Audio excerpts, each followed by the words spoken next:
Welcome to iDream. సైబరాబాద్లో Narsingi police station పేరు మరోసారి వార్తల్లోకి వచ్చింది. జానీ మాస్టర్పై ఫిర్యాదు అందుకున్న నార్సింగ్ పోలీసులు అతను అరెస్ట్ చేసి జైలుకు పంపి తిరిగి కస్టడీలోకి తీసుకొని విచారిద్దాం అనుకునే సమయంలో మరో ఫిర్యాదు వచ్చి పడింది. ఈసారి యూట్యూబర్ హర్షపై కంప్లైంట్ వచ్చింది. బిగ్ బాస్లో పాల్గొన్న ఓ అమ్మాయి హర్షపై కంప్లైంట్ చేసింది. తనను పెళ్లి చేసుకుంటానని, తనతో సినిమా తీస్తానంటూ మోసం చేసి తన దగ్గర 2 కోట్ల రూపాయలు తీసుకోవడమే కాకుండా తనని అత్యాచారం జరిపాడంటూ ఒక ఫిర్యాదు అందింది. ఆ ఫిర్యాదు వెంటనే బుక్ చేసిన నార్సింగ్ పోలీసులు హర్ష కోసం వేట మొదలుపెట్టారు. హర్షకి నోటీస్ ఇచ్చే పనిలో పడ్డారు. కంప్లైంట్ ప్రకారం తీసుకుంటే హర్షపైతో పాటు హర్ష తండ్రిపై కూడా కేసు నమోదైనట్టు తెలుస్తుంది.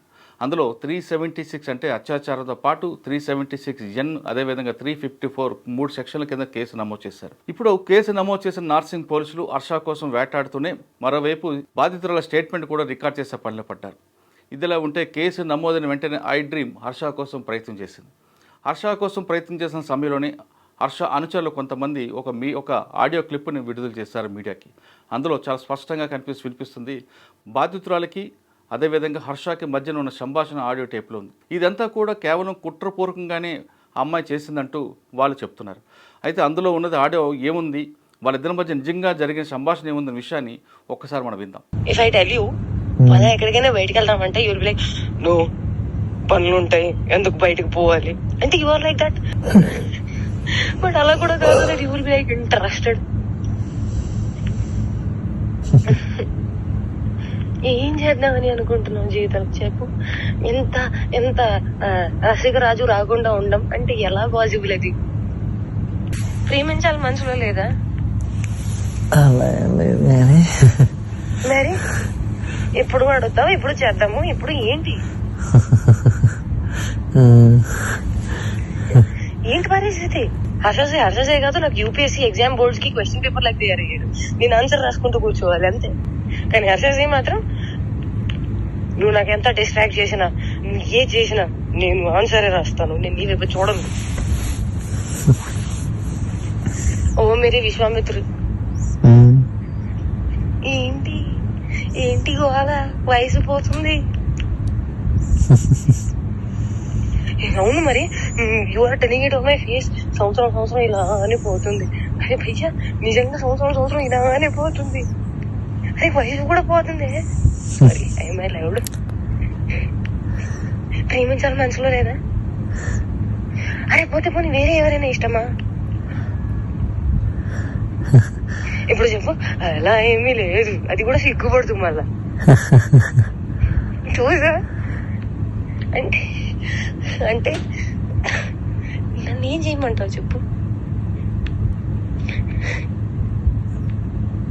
ఇవాళ నువ్వేం చేయాల్సిన అవసరం లేదమ్మా, నువ్వు ఇప్పటిదాకా చేసింది చాలు.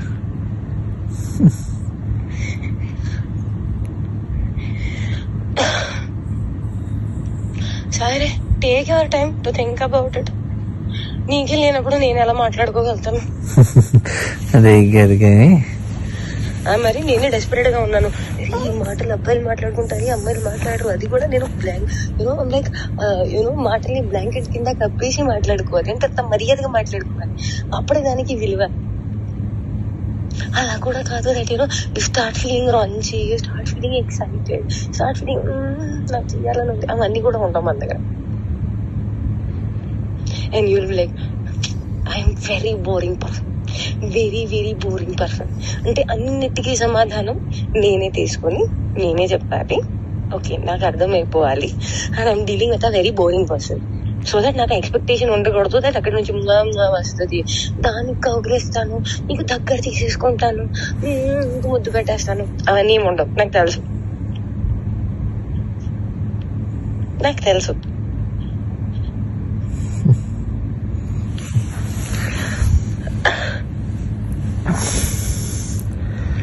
क्या चाहते हो तुम, बताओ मुझे.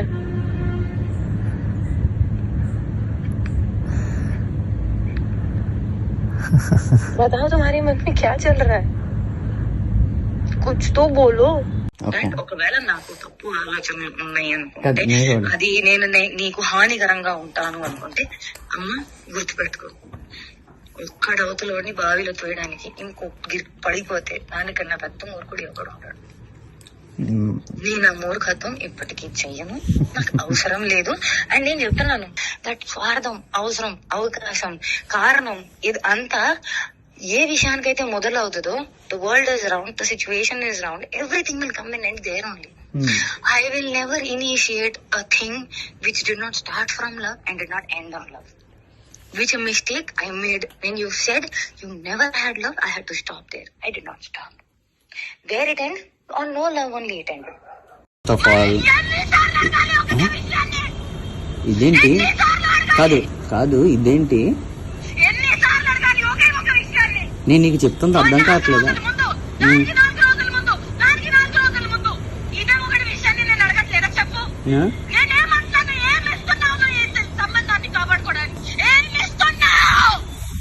ఇప్పుడు యూట్యూబ్ నువ్వు అడిగిన పాయింట్లే నేను చెప్తున్నాను. నువ్వు అడిగిన పాయింట్లే చెప్తున్నాను. నేను నీకు ఫస్ట్ చెప్పింది అదే అన్నావు కదా, అలా కదా. దాదాపు 3.5 నిమిషాలు జరిగిన ఈ సంభాషణ జనవరిలో జరిగినట్లుగా కనిపిస్తుంది. అయితే ఆ ఆడియోలో ఉన్నది బాధితురాల వాయిసా, లేదు కావాలని మ్యానిపులేట్ చేయడానికి వీళ్ళేమైనా కుట్ర పన్నారనే విషయం తెలియాలంటే ఖచ్చితంగా ఆడియో టేప్ని నార్సింగ్ పోలీసులు ఎఫ్ఎస్ఎల్ పంపాల్సిన అవసరం ఎంతైనా ఉంది.